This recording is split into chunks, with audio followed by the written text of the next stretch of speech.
जय जगन्नाथ सांग माने वीडियो आरंभ करने पूर्व आसतु आज पंजिका विषय तिथिवार विषय आम जाना।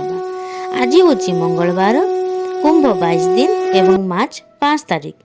तिथि हूँ नवमी तिथि, नक्षत्र हूँ मूला नक्षत्र एवं चंद्र हूँ धनुचंद्र।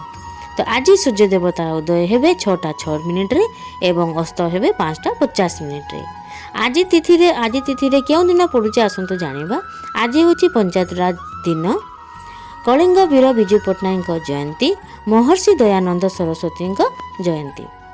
तो चलतु एथर आम भिडटी आरंभ करवा। तो आज भिडर टॉपिक हूँ श्री जगन्नाथ महाप्रभु भोग उपर। तो आज हूँ जो टॉपिक मुझे 56 प्रकार भोग पर क्यों 4 प्रकार पाक एवं क्यों 4 प्रकार अन्नर भोग लगी थाए ताहा आम संक्षेप आज जाना। ताले आसतु भिडटी श्री जगन्नाथ नाम नहीं आरंभ करवा। आपण माने समस्ते जानिचंती जगतर नाथ जगन्नाथ हेउछंती 56 प्रकार भोगी ठाकुर। माने 56 प्रकार भोग तांकु लागी हुए। तो यही 56 प्रकार भोग बाद रे आउ कौन कौन लगे आपण जानिचंती। तापरे भी 4 प्रकार पाक तांकु भोग लगा हुए एवं 4 प्रकार अन्न मध्य भोग लगा हुए। आसतु ताहाले एई वीडियो रे आमे जानिबा सेही 4 प्रकार पाक कौन एवं 4 प्रकार अन्न कौन। ताहाले प्रथमे आमे जानिबा से 4 प्रकार पाक कौन कौन।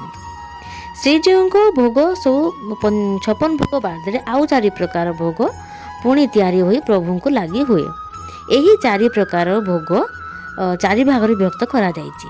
से गुड़िक है भीम पाक, नंद पाक, सौरी पाक एवं गौरी पाक। तो आसतु प्रथमे आम जाना भीम पाक कौन। यही पाकरे बड़ी तियण, गुड़ साकर, पाचिला कदली रस, पूर पिठा, बिरी कड़ा एवं गुड़ कांची ए सबू लगे हुई थाए। तापर आम जाना नंद पाक विषय। नंद पाकरे साकर तियण, लपरा तियण, अड़ना एवं नाना प्रकार पणा लगी हुई थाए। तापर आमे जानिबा सौर पाक विषय। सौर पाकरे दूध महुर, देसी आलू भजा, कदली भजा, अदा पाचेड़ी, घृत लवंग मिश्रित पिठा होई थाए। तापर आमे जानिबा गौरी पाक विषय। तो एही पाकरे मुग तियण, लेउटिया साग, कोसला साग, मधुर ललिता साग एकत्र पाक करा जाए। तो ये तो गला 4 प्रकार पाक विषय कथा। एबे आमे जानिबा 4 प्रकार अन्न विषय। श्रीजीवंकर संतुष्ट लगी श्रीमंदिर रोष घरे 4 प्रकार अन्न मध्य प्रस्तुत हुए। सही अन्न गुड़िक है शाली अन्न, क्षीर अन्न, दधी अन्न एवं शीतल अन्न। तो आसतु जानिबा एही अन्न कहा कहा को नहीं केउ सामग्री को नहीं प्रस्तुत करा हुए। तो शाली अन्न रे सुना घी अरुआ चाउल पाखरे गुआ घी फाड़ टभा खरड़ा लवण मिसी तबत अन्न प्रस्तुत होता है। क्षीर अन्न खुआ दूधरे सुबासित अरुआ चाउल पाखरे गुआ घी एवं खरड़ा लवण मिसी क्षीर अन्न प्रस्तुत हुए। एबे आसतु जानिबा दधी अन्न। दधी अन्न हेउची अरुआ अन्न खुआ दही सहित मिसी एही अन्न प्रस्तुत होता है। तापर आमे जानिबा शीतल अन्न विषय।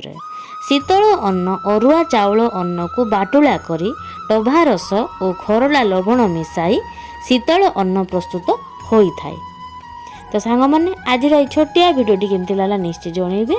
लाइक शेयर कमेंट निश्चय करेंगे। आउ कमेंट बॉक्स रे श्री जगन्नाथ लिखा जमार भूलिबे नहीं। तो सांग माने आपणकर दिनटी शुभमय हेउ।